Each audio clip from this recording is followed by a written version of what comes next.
Hi everyone, I'm Tim Lichtenberg from Oxford, and in this talk I'll give a summary of our recent activities on models of magma oceans, specifically coupled models of the interiors of magma oceans and the atmospheres. And I will specifically talk about a few things, most of all importantly the speciation of outgassed atmospheres, and what kind of influence this has on the cooling history of magma oceans, and eventually the impact of condensables, and then motivate why we do this. So why do we do this in the beginning?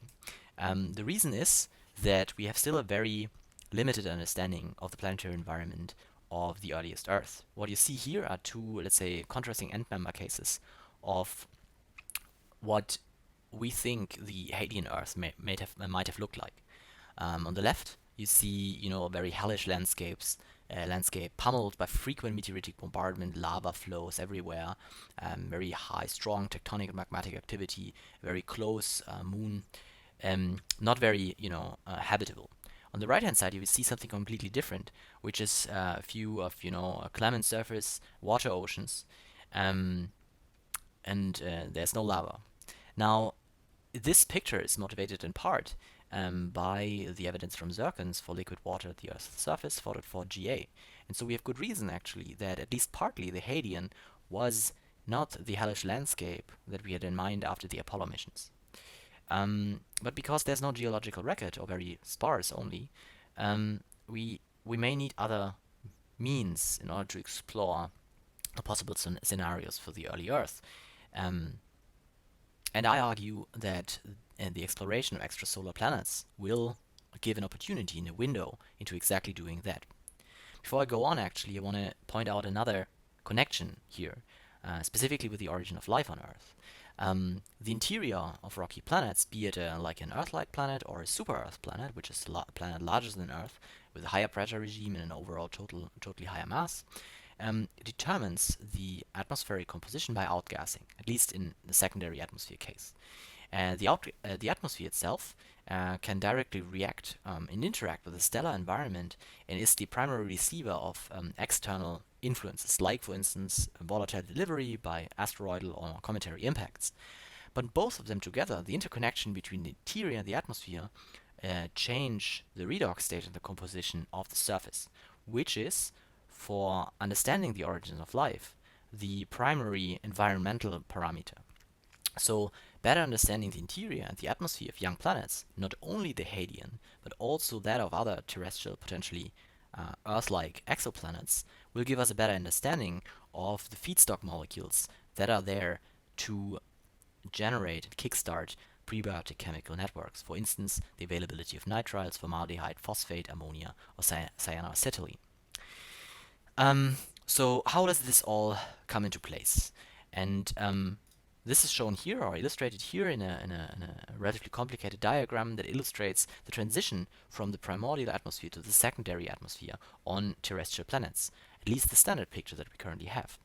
So what you see is basically the chronology of planetary growth and the different geophysical and geochemical processes that operate both in the interior of the planet during planet formation, and some of the external influencing factors that determine atmospheric composition and surface state. So during the main planetary accretion era, during the protoplanetary disk stage, the protoplanets acquire like a so-called nebula-sourced primordial atmosphere from the disk that is captured. In the case of super-Earth, for instance, this primordial atmosphere may be rather important, which is why some of them are called sub-Neptunes. And we still see evidence of this class of planet. We see evidence for substantial primordial atmospheres.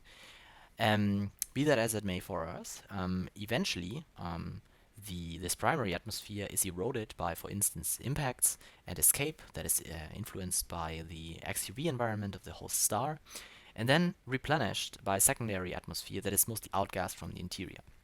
And here you see already the catch, because the gases that come out of the interior are strongly influenced by geochemical and geophysical processes in the interior. And they dictate the abundance of these gases, which is on Earth, for instance, dominated by H2O and CO2. Why is that important if we think about the thermal evolution of magma oceans? That is because different types of gases have different opacities and different properties, how they let energy pass through the atmosphere. This is shown here. What you see is the transition from a very molten planet, let's say 3000 K, to a habitable, potentially habitable planet where liquid water could condense at the surface of the planet. So this is the surface temperature here, and the y-axis shows the cooling of the planet, or the heat loss in watts per square meter, for different atmospheric gases. These cases are just for single species atmospheres and for a surface pressure normalized to 260 bar. So for instance, we asked the question in this plot here, what would be the heat flux like if the atmosphere of that planet would be composed of water completely, or by H2, or by CO2, or by oxygen? And as you can see, actually, the heat flux of these different species for a normalized atmospheric surface pressure is very different. It differs by 5 to 6 orders of magnitude depending on the present surface temperature.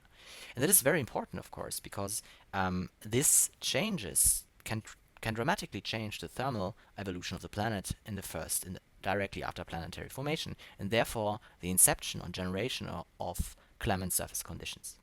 What you see, for instance, here for H2O is the so-called runaway greenhouse limit.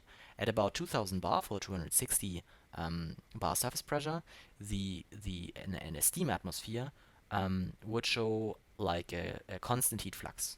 And this is very important because different species have different limits at different pressures. Even water alone can be very complicated.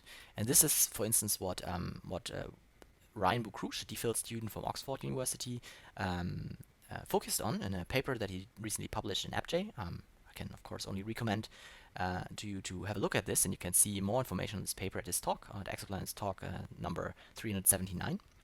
And what he showed there is that for variations for different volatile content of planets, let's say you have a magma ocean planet at 10 bar surface pressure or 260 bars. 260 bar is approximately one Earth ocean. 10 bars much less, of course. Then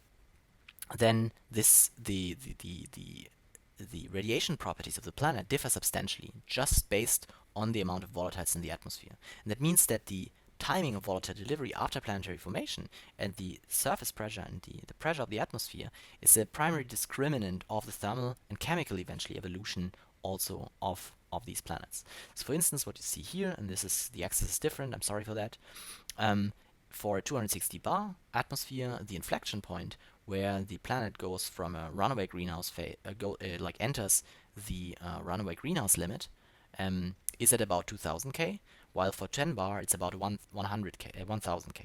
And this is a difference between molten and non-molten surface state. So for example, if your planet initially gets 10 bar worth of like an atmosphere, then actually the runaway greenhouse limit is at a stage where the planet is not molten, it's not undergoing a magma ocean stage. But at 260 bar it is. So the amount of volatile delivery just for pure water can make or break the magma ocean at a given stage of its evolution. So he made a statistical comparison of this. This is hopefully very useful for the community to evaluate this point. So this inflection point here, where planets enter this runaway greenhouse limit, this breakdown surface temperature, how Ryan called it here, is different for different surface pressures. Now, this is of course only for water, and as I said in the beginning, this can be very different for other species. So in this review paper that is currently in the review, we made a comparison for all the different properties that may influence the outgassing speciation. For instance, here in the cases A, the oxidation state of the planetary interior is varied, and as you can see, the gases that come out of that outgas at this point and for a fixed temperature and pressure vary widely for different oxidation state. The same is true for varying pressure and for a varying temperature. So that means nothing is a given, right? If your planet accretes differently from different compositions, your atmosphere at a given stage in time will be very different. This has very severe order of magnitude changes on the heat flux property of that atmosphere. Therefore, in magma ocean lifetime and mantle solidification. Because that is so complicated, and because we build coupled models of the interior and the atmosphere, we need a way of properly resolving the temperature pressure structure of those complicated atmospheres. And while we were trying to do that, we realized actually there's no formulation that allows us to do what we wanted to do. And this is because R.J. Graham, another DPhil student of Oxford, actually derived a new formalism that can do this. So it's a multi-species adiabat for very condensable rich atmospheres, which actually magma ocean atmospheres are. And he published this, or it was recently accepted for publication in Planetary Science Journal. You can also see more information about this at Exoplanet Talks 380. So please have a look at that. And the main point of this study is that there's now this formalism that you can immediately plug into for a generalized case, n species atmosphere, which gives you like a way of properly expressing the adiabat of the atmosphere given the surface pressure and a temperature and a chemical composition of the atmosphere. Here's an example case for 1 bar of nitrogen, partial pressure of nitrogen in 1 bar, 100 bar of CO2, and 300 bar of H2O, for instance. And RJ showed that for these different cases, for these different speciations, for different cases, different rainout efficiencies, which also this formalism allows you to do, the actual heat flux of the atmosphere differs enormously. So what you can see over here is the case for magma ocean planet, completely molten. For different rainout efficiencies in that magma ocean atmosphere, the heat flux differs by orders of magnitude for a given wavelength, and in total it differs by several factors. A late Veneer case, with a much more complex composition after a reducing impactor, is even more impacted by that. And so we encourage you, if you work on these areas, that the temperature pressure structure, this shows that the temperature pressure structure needs to be evolved accordingly and properly in order to be able to really treat the time-dependent evolution of the interior, crystallization, and atmospheric evolution. Okay, having talked about coupled models all the time, this is our coupled model that we've been working on in several publications in the past years. The physical setting is shown here. The model spatially resolves the planet from the core mantle boundary to the top of the atmosphere, with a number of physical and chemical processes taken into account. From a modeling perspective, the interior dynamics is resolved by the spider model, which is a module in this coupled code developed by Dan Bauer. And then it gives information to a moist adiabat adjustment scheme that resolves the TP structure of the atmosphere, and that is now updated with the formulation RJ derived in his paper in PSJ, and given to a radiation transport code called Socrates. And then this gives information back. And then there's a loop going on that resolves at a given time and forward marches basically the time evolution of the magma ocean and its atmosphere. And this shows you a result of this. So what I showed you before is no coupled model. This is a purely atmospheric model for a fixed surface pressure. On the right-hand side picks the H2O and the H2 case, and shows how for the simplest possible case with no surface crust, no internal heat production, constant mixing length, and no Darcy flux, how an H2O and an H2 atmosphere evolve from 100 year to 1 mega year in time. Here on the right hand side, everything is molten. Here everything is solid. This is the mush phase between the liquidus and solidus. And you see that the H2 and the H2O atmosphere differs dramatically in the atmospheric scale height because of different mean molecular weights. What you also see is that in this time, the H2 atmosphere doesn't solidify, which is because the surface pressure that we've chosen here is more akin to a sub-Neptune, a very high surface pressure, 260 bar, in order to be able to compare the radiative properties of these atmospheres. Now,